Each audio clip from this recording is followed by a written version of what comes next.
യൂട്യൂബറും മോഡലുമൊക്കെ ആയിട്ടുള്ള റിഫ മെഹനു എന്ന നിഷ്കളങ്കമായി ചിരിക്കുന്ന ആ പെൺകുട്ടിയെ മറക്കാൻ കേരളത്തിലെ ഒരാൾക്കും പറ്റില്ല. റിഫയുടെ മരണത്തിന് ഉത്തരവാദി മെഹനാസ് ആണെന്ന് ഉറച്ചു വിശ്വസിക്കുന്ന ഒരു പറ്റം ആൾക്കാർ ഇന്നും കേരളത്തിലുണ്ട്. കാരണം അത് കാണിക്കുന്ന ഒരുപാട് തെളിവുകൾ ഖാദർ കരിപ്പടിയുടെ യൂട്യൂബ് ചാനലിലൂടെ തന്നെ അദ്ദേഹം തെളിയിച്ചതാണ്. ഇപ്പോൾ മെഹനാസിൻ്റെ സെക്കൻഡ് വൈഫായ സഫ മാക്സിമം മെഹനാസിനെ വെളുപ്പിക്കാൻ വന്നിരിക്കുകയാണ്. ഒന്നുകിൽ സഫയുടെ അറിവില്ലായ്മ കൊണ്ടാണ്, അല്ലെങ്കിൽ സഫയെ ആരോ മനഃപൂർവ്വം തെറ്റിദ്ധരിപ്പിച്ചതാണ്. സഫ മെഹനുവിൻ്റെ വാക്കുകളുടെ സാരം ഇങ്ങനെയാണ്: നിലവിൽ മെഹനാസിന് പോസ്കോ കേസ് മാത്രമേയുള്ളൂ. റിഫയുടെ മരണത്തിൻ്റെ ഉത്തരവാദി എന്ന നിലയിലോ, പ്രേരണയിലൂടെ മരണത്തിൽ എത്തിച്ചു എന്ന നിലയിലോ, മാനസികമായും ശാരീരികമായും പീഡിപ്പിച്ചു എന്ന നിലയിലോ കേസുകളൊന്നും നിലനിൽക്കുന്നില്ല എന്നും തൻ്റെ ഭർത്താവിൻ്റെ നിരപരാധിത്വം ബോധ്യപ്പെട്ട് കോടതി മറ്റ് കേസുകളെല്ലാം തള്ളിയതാണെന്നുമുള്ള വാദമാണ് സഫ മെഹനു പറയുന്നത്. അതല്ലെങ്കിൽ കോടതി അവൻ്റെ നിരപരാധിത്വം മനസ്സിലാക്കി വെറുതെ വിട്ടിരിക്കുകയാണ് എന്ന തരത്തിലാണ് സഫ സംസാരിച്ചത്. മോളെ സഫ, ഞാൻ നിന്നോട് ഒരു ഒറ്റ കാര്യം ചോദിച്ചോട്ടെ, അതിന് നിനക്ക് കൃത്യമായിട്ടുള്ള മറുപടി പറയാൻ പറ്റുമോ? നീയും നിന്റെ ഭർത്താവ് മെഹനാസും അന്തിയുറങ്ങുന്ന, നിങ്ങളുടെ സ്വകാര്യതകൾ പങ്കുവെക്കേണ്ട നിങ്ങളുടെ ബെഡ്റൂമിലേക്ക് ഒരു അന്യ പുരുഷനെ കിടത്താൻ കൊണ്ടുവന്നാൽ നിന്റെ മാനസികാവസ്ഥ എന്തായിരിക്കും? റിഫ എന്ന ആ പാവം പെൺകുട്ടി അനുഭവിച്ച ഇൻസെക്യൂരിറ്റി എന്തായിരിക്കുമെന്നൊന്ന് ഊഹിച്ചു നോക്ക്. ഞാനും ഒരു പെണ്ണാണ്, ഒരു ഭാര്യയാണ്. എൻ്റെ ഒരു പ്രൈവസിയിലേക്ക് മറ്റൊരു അന്യ പുരുഷൻ കടന്നു വരുമ്പോൾ അത് എനിക്ക് സഹിക്കാൻ പറ്റുന്നതല്ല. സഫ, നീ ചിന്തിക്കണം. അതല്ലെങ്കിൽ മെഹനാസിനെ സപ്പോർട്ട് ചെയ്യുന്നവർ ചിന്തിക്കണം. ഒരു അന്യനാട്ടിൽ സ്വന്തം ഭർത്താവിൽ നിന്ന് തന്നെ ഇത്തരം പ്രവർത്തികൾ ഉണ്ടാകുമ്പോൾ ഒരു പെൺകുട്ടിക്കും അത് സഹിക്കാനോ പൊറുക്കാനോ പറ്റുന്നതല്ല. രാവിലെ ജോലിക്ക് പോയിട്ട് രാത്രി 12 മണിയോളം അടുത്ത് റൂമിലേക്ക് കടന്നു വരുമ്പോൾ അവൾക്കൊന്ന് സമാധാനമായിട്ടൊന്ന് ഉറങ്ങാൻ പറ്റുന്നില്ല, സമാധാനമായിട്ടൊന്ന് വസ്ത്രം മാറാൻ പറ്റുന്നില്ല, തൻ്റെ ഭർത്താവിനോട് സ്നേഹത്തോടെ പെരുമാറാൻ പറ്റുന്നില്ല, തൻ്റെ വിഷമങ്ങൾ പങ്കുവെക്കാൻ പറ്റുന്നില്ല, ഒന്ന് ദേഷ്യപ്പെടാൻ പോലും ആ പാവത്തിന് പറ്റുന്നില്ല. അവിടെ നിന്ന് വ്യക്തമായിട്ട് നമുക്ക് മനസ്സിലാവും റിഫനോട് അയാൾക്ക് എത്രത്തോളം സ്നേഹമുണ്ടായിരുന്നു എന്ന്. ഇവിടെ മെഹനാസ് ജോലിക്ക് പോകുന്നില്ല, ഈ ഫ്രണ്ടും ജോലിക്ക് പോകുന്നില്ല. ഈ ഫ്രണ്ടിനെയും മെഹനാസിനെയും ഈ റിഫ നോക്കണം. അവളെ അധ്വാനത്തിലാണ് ഈ 3 പേരും ജീവിച്ചു പോരുന്നത്. ആ ഒരു ഇടുങ്ങിയൊരു ജീവിതം നമ്മൾ നമ്മളിലൂടെ ചിന്തിച്ചാൽ മനസ്സിലാവും ആ പെൺകുട്ടി അപ്പോൾ അനുഭവിച്ച വേദന, മെഹനാസ് ആ പെൺകുട്ടിക്ക് കൊടുത്ത സ്ഥാനം. മുഴുപട്ടിണിയാണെങ്കിലും ഒരു അന്തസ്സുള്ള പുരുഷനും ഭാര്യയോട് സ്നേഹമുള്ള പുരുഷനും സ്വന്തം ബെഡ്റൂമിലേക്ക് അന്യ പുരുഷനെ കയറ്റി വരില്ല, അത് ഏത് ഫ്രണ്ട്സ് ആണെങ്കിലും. പിന്നെ റിഫ മെഹനുവിൻ്റെ വോയിസിലൂടെ തന്നെ നമ്മളെല്ലാവരും കേട്ടതാണ് മെഹനാസിൻ്റെ ഉപദ്രവത്തെക്കുറിച്ച്. അത്രയേറെ ഉപദ്രവിക്കാറുണ്ടെന്ന് അവൾ കരഞ്ഞു പറയുന്നുണ്ട്.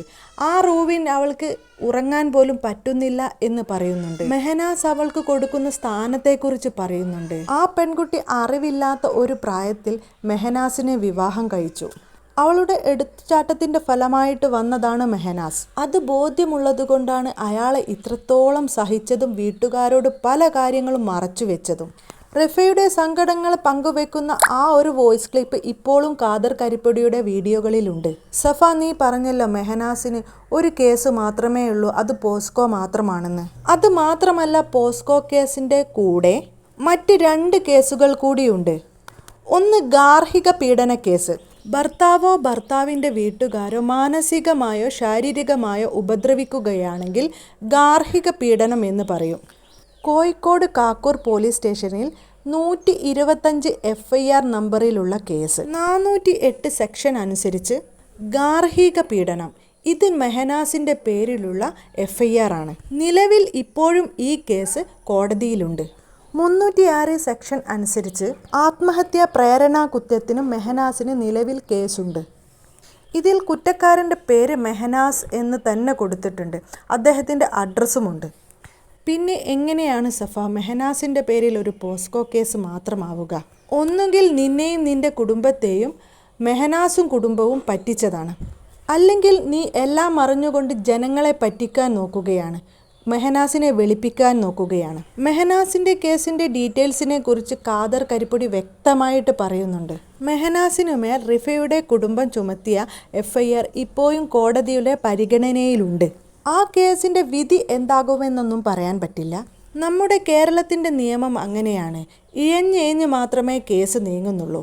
മെഹനാസിനെതിരെ ഒരുപാട് തെളിവുകൾ, ഡിജിറ്റലായും മറ്റും തെളിവുകളൊക്കെ, അതേപോലെ തന്നെ സാക്ഷികളെയുമൊക്കെ കുടുംബത്തിന് ഹാജരാക്കാൻ കഴിഞ്ഞിട്ടുണ്ട്. ആ കേസിൻ്റെ വിധിയൊന്ന് വന്നോട്ടെ, എന്നിട്ട് മെഹനാസ് കുറ്റവാളിയായിരുന്നില്ല എന്ന് പറയുന്നതല്ലേ ശരി സഫ? പിന്നെ മെഹനാസെ, നീ മറ്റൊരു വിവാഹം കഴിച്ചതുകൊണ്ടോ, നീ നന്നായിട്ട് ജീവിക്കുന്നത് കൊണ്ടോ, നിനക്ക് മറ്റൊരു കുഞ്ഞുണ്ടാവുന്നത് കൊണ്ടോ ആർക്കും എതിർപ്പില്ല. ഭാര്യ മരിച്ചു പോയിട്ട് ആദ്യമായിട്ട് വിവാഹം കഴിക്കുന്ന ആളുമല്ല. പക്ഷെ നീ നിന്റെ കുഞ്ഞിനോട് ചെയ്യുന്നത് അങ്ങേതരം ചെറ്റത്തരമാണെന്നേ പറയാൻ പറ്റുള്ളൂ. നിന്റെ കുഞ്ഞാണ് അസാനു. ആ കുഞ്ഞിന് ചിലവിന് കൊടുക്കേണ്ട ഉത്തരവാദിത്തം നിനക്കുണ്ട്. നിനക്ക് മാത്രമാണുള്ളത്. റിഫയുടെ വീട്ടുകാർ നിനക്ക് ആ കുഞ്ഞിനെ തരാൻ തയ്യാറായിരിക്കില്ല. അവർക്ക് നഷ്ടമായത് അവരുടെ പൊന്നുമോളാണ്. അവർക്ക് അവളെ നഷ്ടമാവാൻ കാരണം നീയാണെന്ന് വിശ്വസിക്കുന്നിടത്തോളം നിന്നോടവർക്ക് വെറുപ്പ് മാത്രമേ ഉണ്ടാകും. അത് സ്വാഭാവികമാണ് എന്നു കരുതി നിന്റെ കുഞ്ഞിൽ നിന്നും നിനക്ക് ഒളിച്ചോടാൻ ഒരിക്കലും പറ്റില്ല. ഒരിക്കലും സാധിക്കുന്ന കാര്യമല്ല. നീ റിഫയുടെ മാതാപിതാക്കളുടെ മാനസികാവസ്ഥയെ മുതലെടുത്ത് സ്വന്തം ഉത്തരവാദിത്തത്തിൽ നിന്ന് ഒളിച്ചോടുകയാണ്. റിഫ മരിച്ചതിന് ശേഷം എത്ര പെരുന്നാൾ കഴിഞ്ഞു. നീ ഒരു ഡ്രസ്സെങ്കിലും ആ കുഞ്ഞിന് മേടിച്ചു കൊടുത്തോ? ആ വീട്ടിലേക്ക് നിന്നെ ഒരു പക്ഷെ അവർ കയറ്റിക്കാണില്ല. പക്ഷെ ആ നാട്ടിൽ പള്ളിക്കമ്മിറ്റിയുണ്ട്, അയൽവാസികളുണ്ട്, കുടുംബക്കാരുണ്ട്. നീയോ നിന്റെ വീട്ടുകാരോ നിന്റെ സുഹൃത്തുക്കളോ ആരെങ്കിലും ചെന്ന് മെഹനാസ് തന്ന ഉടുപ്പാണിത്, കുഞ്ഞിന് ജീവിക്കാനുള്ള ചെലവാണിത് എന്നും പറഞ്ഞ് നീയോ നിന്റെ ആൾക്കാരോ എവിടെയെങ്കിലും ചെന്നിട്ടുണ്ടോ? ആ കുഞ്ഞെങ്ങനെ ജീവിക്കുന്നു എന്ന് നീ അന്വേഷിച്ചിട്ടുണ്ടോ? നീ അതൊന്നും ഇതുവരെ ചെയ്തിട്ടില്ല. അതിന് നിനക്ക് 100,000 കാരണങ്ങളുണ്ടാവും. പക്ഷെ നിന്റെ അള്ളാൻ്റെ മുമ്പിൽ ആ കാരണങ്ങളൊന്നും വില പോവില്ല. നീ മാത്രമൊന്നുമല്ല, നിന്നെപ്പോലെ ഒരുപാട് ആണുങ്ങളുണ്ട്. എന്തെങ്കിലും കാരണം പറഞ്ഞ് ഭാര്യയെ ഒഴിവാക്കും. ചിലപ്പം ഭാര്യയുടെ കുറ്റം കൊണ്ടായിരിക്കും. ഭാര്യയോടുള്ള ദേഷ്യം കൊണ്ട് ആ കുഞ്ഞുങ്ങൾക്ക്, ഇയാളിലുണ്ടായ കുഞ്ഞുങ്ങൾക്ക് ചെലവിന് കൊടുക്കില്ല. ഇതൊക്കെ എന്ത് നീതികേടാണെന്ന് ചിന്തിച്ചിട്ടുണ്ടോ? അവൾ എന്നെ ഉപേക്ഷിച്ച് പോയതല്ലേ, അവർക്കെന്നെ വേണ്ടല്ലോ, പിന്നെ എന്തിനാണ് എൻ്റെ പണം? ഇങ്ങനെയൊക്കെയാണ് ചില ആൾക്കാർ ചോദിക്കാറുള്ളത്. പക്ഷെ നമ്മുടെ കുട്ടികളെ മറ്റൊരാളല്ല വളർത്തേണ്ടത്. അതിൻ്റെ ഉത്തരവാദിത്തം നമ്മൾക്ക് തന്നെയാണ്. അതിനുവേണ്ടി എന്തൊക്കെ തന്നെ ന്യായീകരണങ്ങൾ പറഞ്ഞാലും, എന്തൊക്കെ തന്നെ തെളിവുകൾ നിരത്തിയാലും അള്ളാഹുവിൻ്റെ കോടതിയിൽ അതൊന്നും വില പോവില്ല. ഇവിടെ അതിനെ അനുകൂലിച്ചും പ്രതികൂലിച്ചും ആൾക്കാർ വരും. നിന്റെ വേണ്ടാത്തവർക്ക് നിന്റെ പണം എന്തിനാടോ, നീ ചെയ്യുന്നതാണ് ശരി എന്നൊക്കെ പറയുന്നവരുണ്ടാകും. പക്ഷേ നമ്മുടെ കടമകളും കർത്തവ്യങ്ങളൊന്നും എവിടെയും മാറുന്നില്ല. ആർക്കും വേണ്ടി മാറ്റിവെക്കുന്നില്ല. അല്ലെങ്കിലും 4-5 വയസ്സുള്ള കുട്ടികൾക്ക് എന്തറിയാം? അവരെന്തെങ്കിലും നിങ്ങളോട് തെറ്റ് ചെയ്തോ? നിങ്ങൾക്ക് ജനിച്ചുപോയി എന്ന തെറ്റ് മാത്രമേ അവർ ചെയ്തിട്ടുള്ളൂ.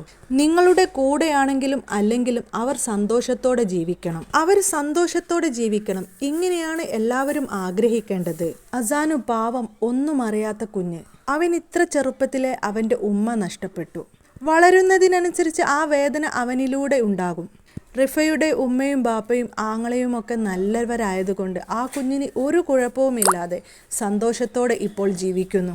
ഖാദർ കരിപ്പൊടിയുടെ സോഷ്യൽ മീഡിയയിലൂടെ ആ കുഞ്ഞിനെ കാണുമ്പോൾ, ആ കുഞ്ഞിൻ്റെ സന്തോഷം കാണുമ്പോൾ മനസ്സ് നിറയാറുണ്ട്. കുട്ടിക്കാലത്ത് അവൻ അവൻ്റെ ഉമ്മയെയും ഉപ്പയെയും ഒക്കെ നഷ്ടപ്പെട്ടു. അവന് നല്ലൊരു ജീവിതം ഉണ്ടാവണേ എന്ന് മാത്രമാണ് പ്രാർത്ഥന.